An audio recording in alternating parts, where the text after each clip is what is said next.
Hi, this is Cliff Hines. Today I'm looking at the Presonus Atom SQ MIDI controller, and I wanted to break down how I used it in conjunction with Presonus' DAW Studio One in my Modular Synth setup to compose, produce, and perform this song. I wanted to showcase the power of the sequencer that Atom SQ and Studio One provide, as well as the playability of the keyboard and how easy it is to record loops.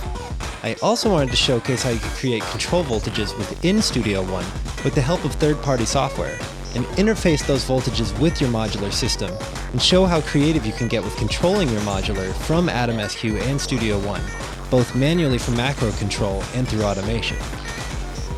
In this track, there are lots of individual sequences on the Atom SQ, each outputting note, velocity, and gate data through MIDI to CV, and each utilizing the sequence's per-step probability to generate nuanced and controlled rhythmic variation of the individual phrases. Velocity data from the different sequences and MIDI tracks are routed to control tonal parameters. Other parts could be performed live on the Atom SQ's 2-octave keyboard and then easily recorded into the loop.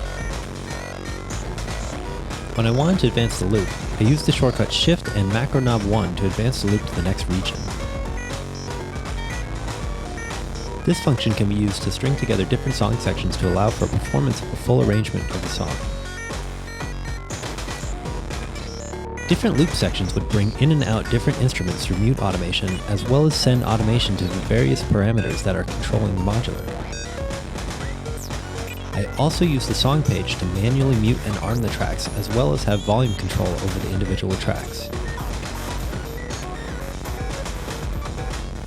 Within Studio One, I use Expert Sleepers' software's silent way to generate 2 LFOs, as shown on the oscilloscope, and DC offsets, and outputted those audio signals as CV from the Expert Sleepers ES3 via optical cable from my audio interface. There are lots of other DC-coupled audio interfaces you could do this with as well, including some Presonus audio interfaces. I mapped the Atom SQ's macro knobs to control various parameters of those 2 LFOs as well as the 2 offsets. The first silent way LFO, a sine wave, as well as one of the DC offset signals, and 2 additional LFOs from my modular system that were being modulated by the second silent way LFO, a random LFO, were all fed into the WMD sequential switch matrix. I then used the second DC offset macro knob, or automation from Studio One, to switch between different presets on the sequential switch matrix, which combines the 4 signals in various ways and sends them to 4 different synth voice parameters. The song starts off with the drum voices, defam, Presonus Atom alter, and plonk, but with the decay times short and the tones more like snares and hi-hats. I slowly introduce the Mother 32's filter sounds, followed by a melodic sequence that is playing through the braids, with velocity data selecting the synth algorithm.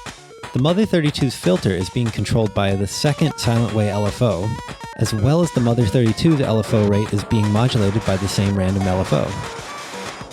The first silent way DC offset controls how much random LFO is applied to the Mother 32's LFO rate. The Mother 32's square wave LFO is one of the 4 inputs to the sequential switch matrix. I then open up the decay on the drum sounds, and adjust the filter and mixer on the Mother 32 to bring out the oscillator for the bass part. I record the bass line for this section on the Atom SQ, and then get back to adjusting knobs as I let the loop play it back for me. To exit this loop, I use the shortcut of Shift and the first macro knob to advance the loop to the next section. When I get to the bridge, automation mutes the Presonus and plonk and introduces in their place a sequence playing through the mutable instruments rings, with different velocity values modulating the shape control, and one of the sequential switch matrix's channels feeding into the FM input. I switched the bass over from the Mother 32 to the plates, fading in the plates' volume on the Atom SQ's song page, and sending modulation from the sequential switch matrix into the timbre control of plates. Playing the bridge by hand on the Atom SQ, the velocity of the different keystrokes changed the model selection on plates. In addition, I also armed the MIDI track for the subharmonicon using the Atom SQ's macro buttons so that as I played bass lines on the plates, I would also generate parallel minor chords on the subharmonicon. The filter on which was modulated by a channel from the sequential switch matrix, and the pitch was modulated by another. After exiting the bridge, the Mother 32 bassline from the beginning is reintroduced, and I double it with the plates on the Atom SQ, and then proceed to play a solo with it. I really enjoyed the power of the many different probability-based sequences that Atom SQ and Studio One had to offer, and I was amazed by the flexible Swiss Army knife capabilities of the Atom SQ as a MIDI controller. I hope you enjoyed the resulting track.